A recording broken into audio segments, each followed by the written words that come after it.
જયેશભાઈ એટલું વિશ્વનું કલ્યાણ થાય. આ મેં ગોઠવું કામ ખબર ભગવાનના નામથી મેં 30 જણાને કીધું વિચાર કરો, 10 જણા જરૂર જ નથી કોઈની, કોઈને ખબર જ નથી પરમાત્માના નામમાં કેવી તાકાત છે, ધ્યાન જ નથી. ભલે ને આવ્યા તો મારું નામ લેમાં આવ્યા તો ખરી ને, તમે કે દેવા એમ જ કહો તમને એમાં હું વાંધો. આવ્યા તો ખરી ને. ઈ બાને જો ઈ બાને આવ્યા ને એની બલિહારી. ખાધી ને એમ ગીતી ગઈ. હા એમ. પણ એ તો સાબિત ન થઈ ગયું. જ્યાં અન્નનો ટુકડો છે ઈસનો ટુકડો. આમ તો એ ભાઈ અગરબત્તીની દુકાનમાંથી પેકેટ ભલે ન લઈ પણ સુગંધ તો લઈને હા એમ જો તમને વાત કરું, ખરેખર હૃદયની વાત કરું અત્યારે ને, ખરેખર હું આ વાત કહું જો અમેરિકા ઈરાન પાસે યુદ્ધ ચાલુ થઈ ગયું, પાકિસ્તાન અફઘાનિસ્તાન પાસે, અમેરિકા ઈરાન પાસે તો કેટલી વખત તો આખા વિશ્વને નુકસાન છે. અને અમેરિકાનો ટ્રમ્પ કર્યો ને એ બુદ્ધિ વગરનો, એનામાં બુદ્ધિ નથી. બીજું વિકૃત માઇન્ડ છે, ભોગી છે, અત્યંત ભોગી, અને માઇન્ડ એનો વિકૃત છે. હવે વિકૃત માઇન્ડ હોય ને એને ખબર ન પડે પોતે પોતાના પગ ઉપર કુવાડો મારે. ભાવ પ્રેમ છે ને એ અલગ છે, વિકૃતિ અલગ એનો છે. અહંકાર હોય. અહંકાર અને એને છે ને, અને એ અત્યારે અમેરિકાનું એટલું બધું ખંડન કરે કે ઈ દેશ ઉપર એટલા બધા કુવાડા મારે ને એ ખાતે જો જેમ જોવામાં આવે તો મોદી બાદશાહ કહેવાય. આખું વિશ્વ એનો આખું વિશ્વ સ્વીકારે. આખા વિશ્વના તમામ દેશના હોય ને, હિન્દુ મુસ્લિમ ગમે એ હોય, વિશ્વના જ્યાં કોઈ ન પોગે ત્યાં મોદી પોગે. આપણે ભારત દેશની કેવી સ્થિતિ હતી ખબર છે? કોઈ બોલાવે નહીં ભારત. ભારત જેટલી સંપત્તિ ધાર્મિક આધ્યાત્મિક, ભારત જેટલી સંપત્તિ વિશ્વમાં હું હશે બધે હશે તો ભારતની સંપત્તિ મોટી છે. ઓછો હતો ને એ અમેરિકન ગયો પણ આવું કર્યું ક્યાં? રિટર્ન ભારત જ સ્વીકારે. આખા વિશ્વમાં એની તાકાત કેવડી ખબર? આમ નજર કરે ને, સૈનિકો હતા ને એની ગન હોય ને નીચે આખી એને મારવા તૈયાર હોય ને એની ગન નીચે પડી જાય, એવો તાકાતવાળો હતો. એની અંદરની એનર્જી એટલી તાકાતવાળી હતી, છતાં છેલ્લે એને આવવું પડ્યું ભારત.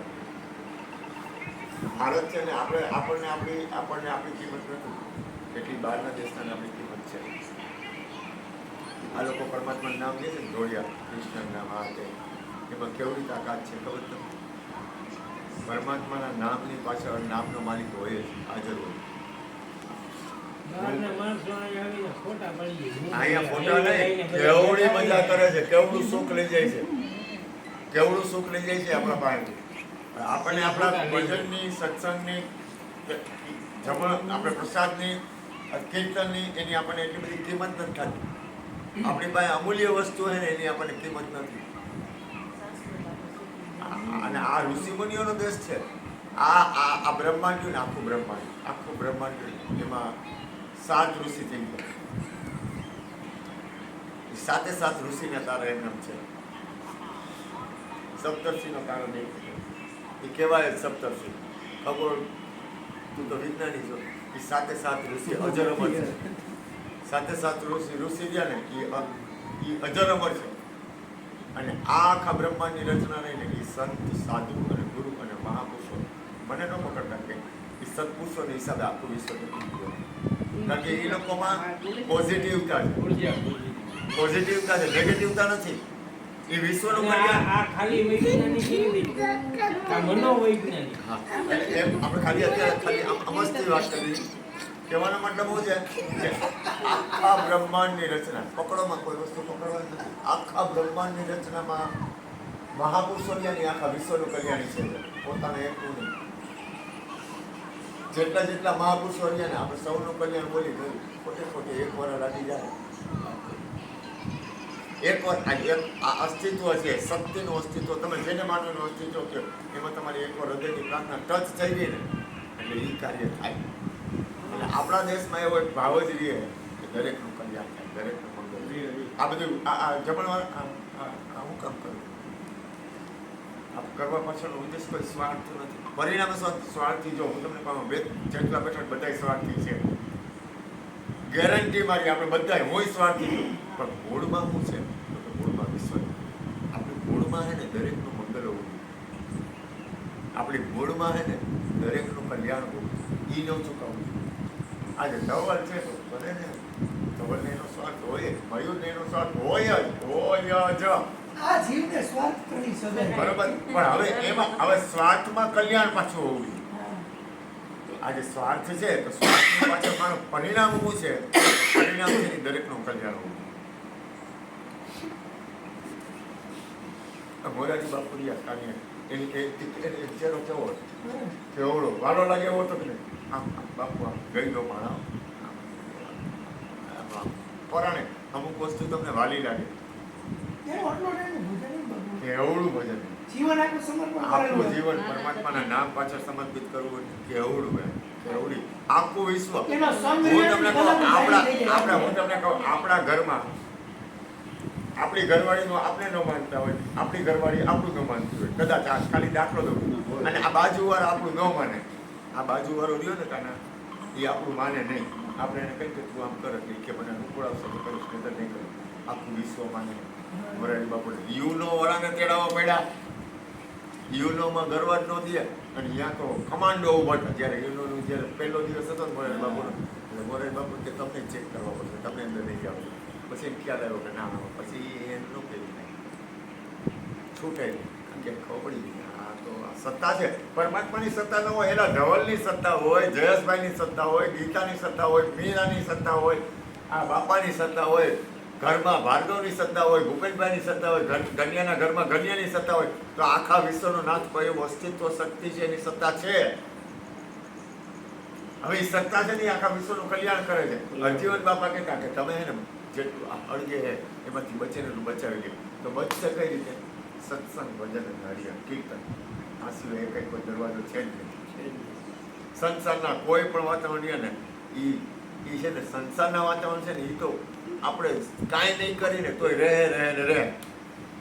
સંસારનું વાતાવરણ કોઈ દી બંધ નહીં થાય. ધવલે આની પહેલા કેટલાય ઘરવાળા કરી નાખ્યા, કેટલી ઘરવાળી કરી નાખી, કેટલાય મા કરી નાખ્યા, કેટલાય બાપ કરી નાખ્યા, કેટલાય કુળ કરી નાખ્યા, કેટલા કુટુંબ, અનંત જન્મોથી આપણે આ ધંધો કરતા આવીએ, અનંત જન્મોથી આપણે આ બધી વસ્તુ કરતા આવીએ, પણ એમાં ફેર નહીં પડે. એ આપણે નહીં કરીએ તોય થાય. એનો અર્થ એ નથી કે તમે સંસારને છોડો, હું એવું નથી કહેતો, કોઈ દી નહીં, જિંદગીમાં સપનામાં નહીં કહું, પણ તમે ભજન કરો. તમે ભજન સત્સંગને જો પરમાત્માનું નામ નહીં લ્યો, પછી ભલે ને તમે ભાર્ગવ કરીને મને ક્યાં વાંધો, પણ ભાર્ગવમાં એટલી તાકાત હોવી જોઈએ. ભાર્ગવ ઋષિ થઈ ગયા એટલે તારું નામ ભાર્ગવ રાખ્યું. તું વિચાર તો કર, તારું નામ ભાર્ગવ કા રાખ્યું? તો કે ઋષિ થઈ ગયા એટલે નામ ભાર્ગવ રાખ્યું. એમને કઈ કાનો રાખ્યું? એમને એનામાં રાવણ કાનો રાખ્યું? રાવણ તો મહાપુરુષ હતો, તો રાવણ રાખવું જોઈએ નીકળવાનું નામ, તો કા નથી રાખતા? તો કે ઋષિનું નામ કા રાખ્યું? ધવલ એટલે ઉજ્જવળ, ધવલ કા નામ રાખ્યું? જયેશ એટલે જય ઈશ, જયનો ઈશ્વર, જયેશ કા નામ રાખ્યું? ગીતા કા નામ રાખ્યું? મીરા કા નામ રાખ્યું? ઘનશ્યામ કા નામ રાખ્યું? બાબલો કા નામ રાખ્યું? એ બાબલો જ છે. આપણે જો નામે એવા રાખીએ, તમે વિચાર કરો.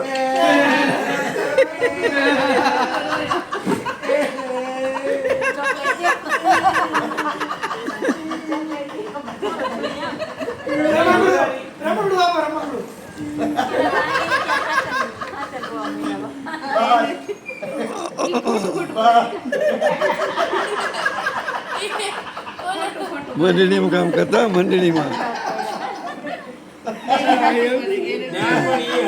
છોકરાઓને આ પેપલા આવે ને છાનો રે દીકલા હું થયું એટલે અમે ઈ જમાનામાં જૈનમાં છાનો રાખવા પાછો મારતા.